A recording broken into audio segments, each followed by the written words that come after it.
Hello everyone, it's Michael from Replica Airguns with another tabletop video review for you guys. Today we're looking at the Daisy Powerline 5170 CO2 BB Pistol.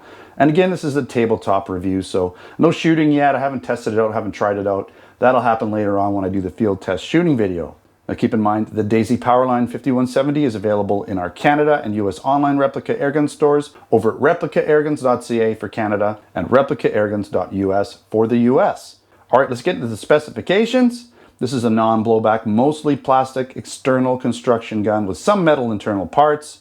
It uses 12 gram CO2 cartridges and shoots 4.5 millimeter steel BBs. It has a 21 shot dropout plastic magazine. Now the total length of this gun is 9.5 inches, and that does include this mock compensator, which is built into the gun, giving the gun a longer barrel length, probably its higher FPS. I'll get to that in a second. You're going to find fixed sights front and back, but they're kind of hidden by the sight rail that's on here, so you're going to need some sort of optical sight. But this sight rail does allow for, you know, pretty much anything you want to put, any Weaver style attachment, optical sights, you can put lasers, tack lights, any pistol grip, whatever you want, you can put it on here. You're going to find that this gun shoots in double action only, but the trigger's pretty nice, and it weighs in at about 1.8 pounds as is. That said, the instructions say it's only 1 pound pistol only, but there's not much you can take off other than the sight rail, which is plastic, so I don't really see where all that weight's going. I think the short version without the compensator probably would weigh less, but this whole front compensator piece is adding some weight. It does feel at least about 1.8 pounds. Now this gun is claimed to shoot up to 520 FPS. I guess we'll find out when we do the field test shooting video. If you haven't noticed, it is kind of a replica of a 1911, at least a compact version of a 1911 minus the compensator. This gun's also made in Japan and does come in this plastic packaging. It's like cardboard and plastic. Got some plastic so you can see the gun, cardboard in the back. You're gonna have to rip it apart to get into it. But you can see here you got, you know, most of your information, your manual there on the back. You've got some more specs and things. You can see some options here, what you might want to put on this gun. That's a pretty huge optical sight, but maybe something smaller would be more, you know, effective. Got a little laser or something going on here. Pretty cool, right? If you want to read that, you can. Just pause the video. All right. Now you do get a manual. Let's take a quick look. If I can get in here. You got some targets here. It's kind of neat. I've got a few targets. They're little guys, but if you're shooting pretty close, you should be able to use those. Some warning stuff. Here's the manual that we're trying to get to. It's one of these fold-out paper ones again that you gotta, I don't know. Oh, just ripped it.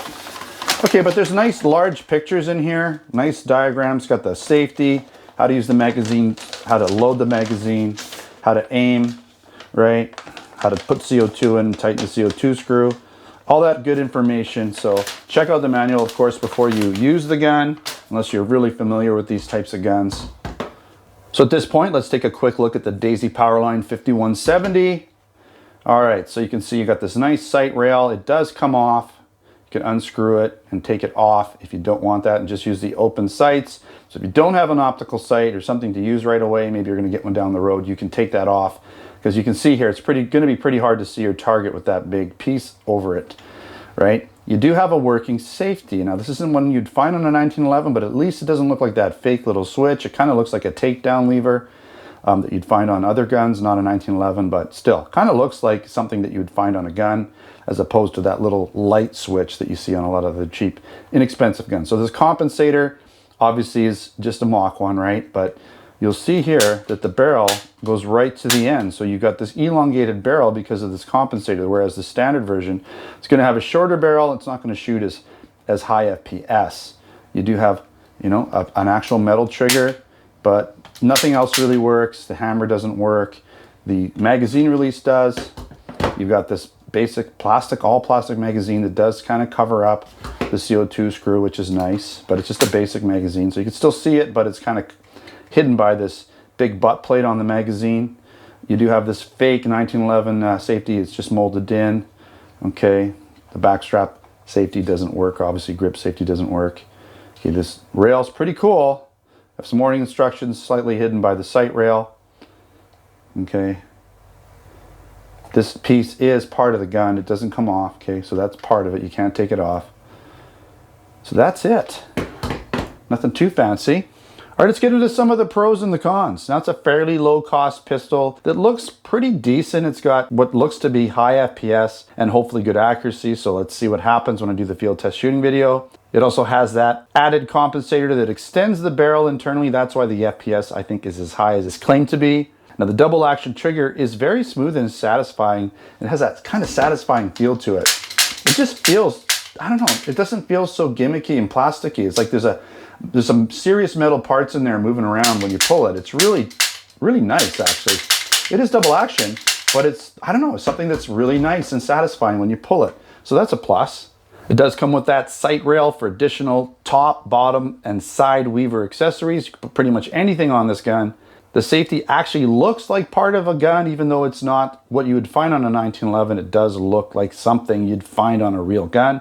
And the CO2 tab is well hidden by that magazine butt plate that extends quite low. Now, the weight and feel of the gun are pretty good, as I said, considering there's so much plastic, but again, there's got to be some metal parts in there going on, especially the way that trigger feels. It's quite a bit of metal going on inside, I'm sure.